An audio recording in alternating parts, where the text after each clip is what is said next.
বুবলির ইন্টারভিউ করে বুবলি ভেরি কুল এবং এত শান্ত নদীর মতো এবং খুব নিতে পারে।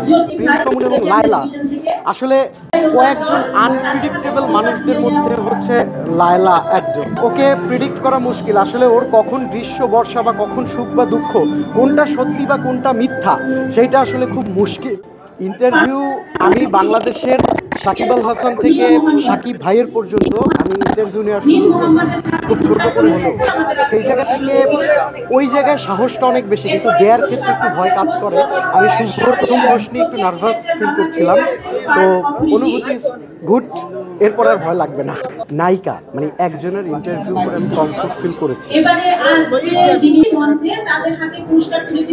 বুবলির ইন্টারভিউ করে বুবলি ভেরি কুল এবং এত শান্ত নদীর মতো এবং খুব নিতে পারে।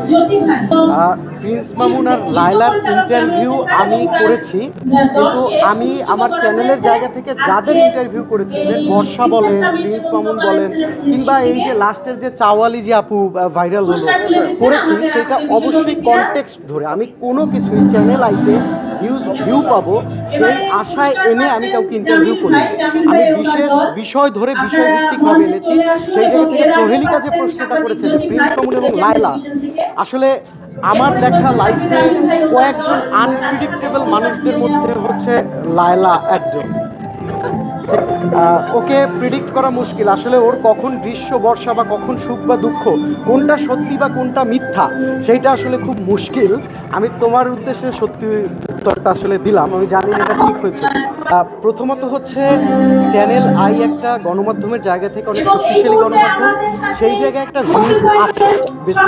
তারপরেও মানুষ আসলে অসুস্থ প্রশ্নে বিব্রত হয়। দিন শেষে মূলা শশা গাজরের প্রশ্ন আমরাও দেখি, আমরাও কিন্তু একটু বিব্রত হই। এর বাইরেও ভিউ পাওয়া যায়। মানুষকে আসলে প্রিডিক্ট করতে হয়, মানুষের কাছে যেতে হলে মানুষের হৃদয়ে আসলে যে দৈনন্দিন জীবনযাপনের যেগুলো আমাদেরকে আসলে ভাবায়, সেই প্রশ্নগুলো আসলে ভিউ দেয়। আর সুরসুরিমূলক প্রশ্ন বা এই ধরনের নেতিবাচক প্রশ্নের ভিউজ আসলে খুব বেশি সাস্টেইন করে না। এইসব কন্টেন্ট একটা সময় সোশ্যাল মিডিয়া থেকেও চলে যায়, কিন্তু আপনি যদি একটি পরিমিত প্রিমিয়াম ভ্যালুটা সারা জীবন থাকে, এটা আমার মনে হয়। Thank you.